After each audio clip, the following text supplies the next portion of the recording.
हरियाणा में बीजेपी की सरकार जाना तय, कांग्रेस ने बनाया बड़ा प्लान। हुड्डा का ऐलान, राज्यसभा चुनाव में बीजेपी के खिलाफ लड़ने को तैयार। तकनीकी रूप से सैनी सरकार पर बहुमत नहीं, लेकिन सरकार कर रही बड़ा दावा। नमस्कार, आपके साथ मैं हूं आदित्य कुमार।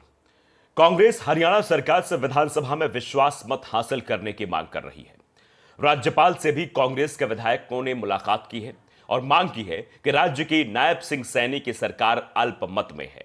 सरकार के पास बहुमत ही नहीं है, इसलिए इस सरकार को बर्खास्त किया जाए, नए चुनाव का ऐलान किया जाए।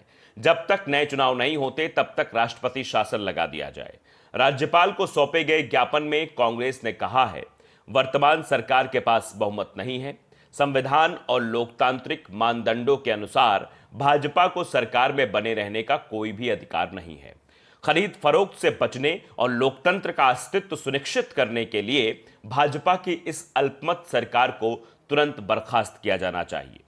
दरअसल तकनीकी रूप से देखा जाए तो हरियाणा में अभी नायब सिंह सैनी सरकार के पास बहुमत नहीं है, लेकिन यह बात भी सच है कि फ्लोर टेस्ट होता है तो सैनी आसानी से बहुमत साबित कर देंगे, क्योंकि इस समय 90 सदस्यों वाली हरियाणा विधानसभा में विधायकों की संख्या 88 ही है, जिसमें से बीजेपी के पास सबसे ज्यादा 41 विधायक हैं। हरियाणा लोकहित पार्टी की एक निर्दलीय विधायक के समर्थन के सहारे सैनी सरकार के पास 43 विधायकों का समर्थन हासिल है, लेकिन बहुमत के लिए जरूरी आंकड़ा 45 का है। दूसरी तरफ कांग्रेस के पास 30, जेजेपी के 10, आईएनएलडी के 1 और 4 निर्दलीय विधायक बीजेपी विरोधी खेमे के हैं। यह संख्या 45 होती है। ऐसे में यह माना जा रहा है कि बहुमत विपक्ष के पास है और इसे लेकर अब भूपेंद्र सिंह हुड्डा ने एक बड़ा दावा कर दिया है। दरअसल हरियाणा में राज्यसभा की एक सीट खाली हो गई है। यह सीट दीपेंद्र सिंह हुड्डा के रोहतक सीट से लोकसभा चुनाव जीतने के चलते खाली हुई है। दीपेंद्र राज्यसभा के सदस्य थे और उन्होंने लोकसभा चुनाव जीतने पर राज्यसभा की सीट से इस्तीफा दे दिया। ऐसे में राज्यसभा चुनाव को सैनी सरकार के लिए बड़े टेस्ट के रूप में देखा जा रहा है। तो दूसरी तरफ कांग्रेस नेता भूपेंद्र सिंह हुड्डा ने भी चुनाव लड़ने के संकेत दे दिए हैं। हुड्डा ने कहा कि अगर 15 से 16 विधायक उनका समर्थन करने का ऐलान करते हैं तो वो चुनाव लड़ने को तैयार हैं। उन्होंने सैनी सरकार पर विधायकों की खरीद फरोख्त का भी आरोप लगाया है।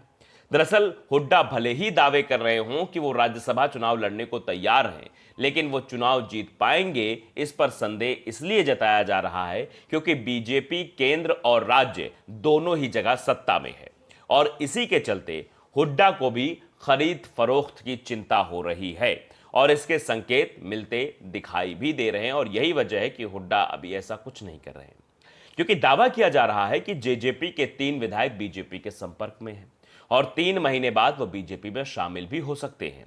इसके अलावा कांग्रेस की विधायक किरण चौधरी बीजेपी में शामिल हो ही चुकी हैं। ऐसे में तकनीकी रूप से भले ही बीजेपी के पास अभी 43 विधायकों का समर्थन है, लेकिन जब वोटिंग का समय आएगा तो यह संख्या बढ़कर 47 हो जाएगी, जबकि विपक्षी कैंप में सिर्फ 41 विधायक ही रह जाएंगे, वो भी तब जब पूरा विपक्ष एकजुट होकर मतदान करे। सैनी सरकार के विश्वास मत के दौरान तो विपक्ष एकजुट रहेगा, इसके संकेत मिल रहे हैं, लेकिन राज्यसभा चुनाव में भी ऐसा ही होगा, इसकी संभावना बेहद कम दिखाई दे रही है। इसलिए हुड्डा की तरफ से सरकार को बर्खास्त किए जाने की मांग लगातार की जा रही है, जिससे विधायकों के पाला बदलने की संभावना को समाप्त किया जा सके।